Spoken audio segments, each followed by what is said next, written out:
तो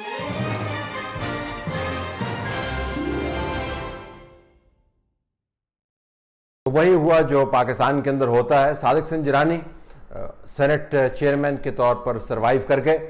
जब सादिक हसन जिलानी के खिलाफ करारदाद है अदम एतमाद की पेश हुई तो उस वक्त कंबाइंड अपोजिशन के पास 64 वोट थे, उनको सिर्फ 53 वोट्स चाहिए थे इस करारदाद को पास करवाने के लिए। लेकिन जब 1 घंटे के अंदर पास होने का वक्त आया तो उनके 64 वोट कम होकर 50 रह गए। यानी आज का दिन जो है वो 14 पंक्चर के हवाले से जाना जाएगा। 14 पंक्चर लगे ऑपोजिशन को, और किस जमात को लगे? PMLN का अब ख्याल होगा कि पीपल्स पार्टी को लगे, पीपल्स पार्टी का ख्याल होगा कि PMLN को लगे। चूंकि खुफिया रायदही थी लिहाजा किसी को पता नहीं चलेगा, और दोनों जमातों के दरमियान बदएतमादी की फिजा मुकम्मल तौर पर बरकरार रहेगी अगर उन्होंने ये फिगर आउट नहीं किया कि किसके सेनेटर्स ने या वोट नहीं डाले या अपना वोट जो है इस अंदाज से डाला कि वो कैंसल आउट हो जाए। इसके बहुत से इम्प्लीकेशंस हैं। एक तो ये कि वो निज़ाम जिसके ज़रिए 2018 के इंतखाबात करवाए गए थे अभी भी मुकम्मल तौर पर अपनी तमाम तर आन बान और शान के साथ मौजूद है।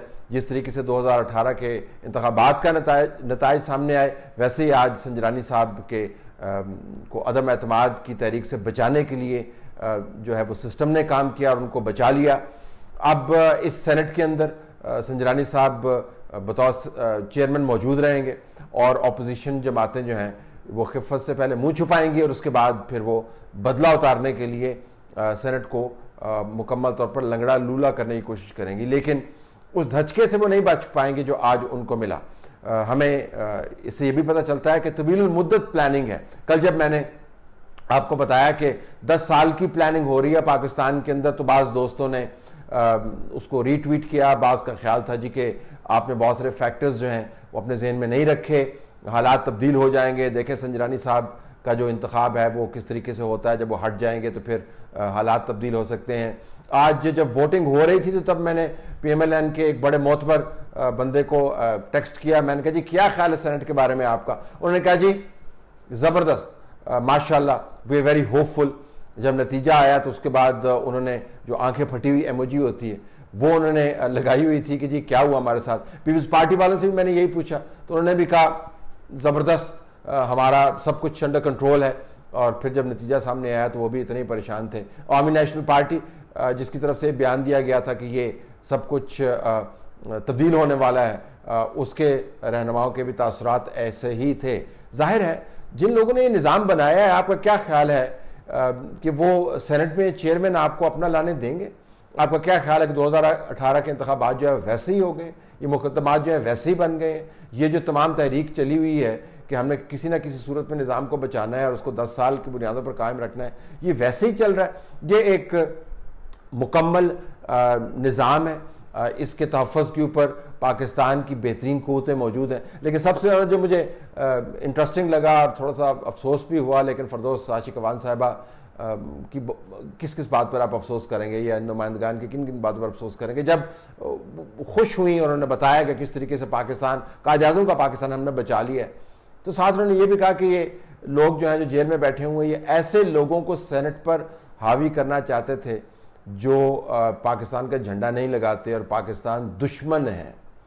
तो अमलन उन्होंने हासिल बजिंजर साहब को, उनकी जमात को पाकिस्तान दुश्मन करार दे दिया। पाकिस्तान के आगे ही हमने दुश्मन कह कह कितने दुश्मन बनाए हुए हैं, मज़ीद दुश्मन बनाने की ज़रूरत नहीं है। सबको पता है कि जब साइकिल आपने चलानी होती है, हर हाल में उसके ऊपर सौदा रख के बेचना होता है, तो उसके टायर फ्लैट आप नहीं होने देते, आप उनके ऊपर पंक्चर लगाते हैं पहिए को चलाने के लिए, और जो मुखालिफिन हैं उनके टायर पंक्चर कर देते हैं। तो 14 पंक्चर लगे हैं, ये निज़ाम चल रहा है। लेकिन अगर इसके अंदर से हमने दुश्मन पाकिस्तान के और दोस्त पाकिस्तान के तलाश करने शुरू कर दिए तो मामला किसी और तरफ चला जाएगा। फिलहाल आज उस निज़ाम की जीत है, हुकूमत में नहीं कहूँगा, उस निज़ाम की जीत है जिसने 2018 का निज़ाम बनाया। आज उसने फिर साबित कर दिया कि पाकिस्तान के अंदर जो हिसाब किताब है वो सुपीरियर मैथ्स के ज़ुमरे में आता है। आपकी जेब में अगर 64 सेनेटर हैं भी, लेकिन जब आप काउंटिंग करते हैं 14 गायब हो जाते हैं। ये सिर्फ पाकिस्तान के अंदर ही हो सकता है, और ये हो रहा है उस महीने के अंदर जिसमें हमने पाकिस्तान को बनाया था। तो ये नए पाकिस्तान की बुनियाद रखी जा रही है 14 पंक्चर को बुनियाद करके। तो अब ये 14 अगस्त वाले दिन हम 14 पंक्चर वाला पाकिस्तान जो है उसको याद करेंगे। जो कायद का विजन था वो एक अलहदा बहस है, आज के दिन उस बहस की कोई रेलेवेंस नहीं।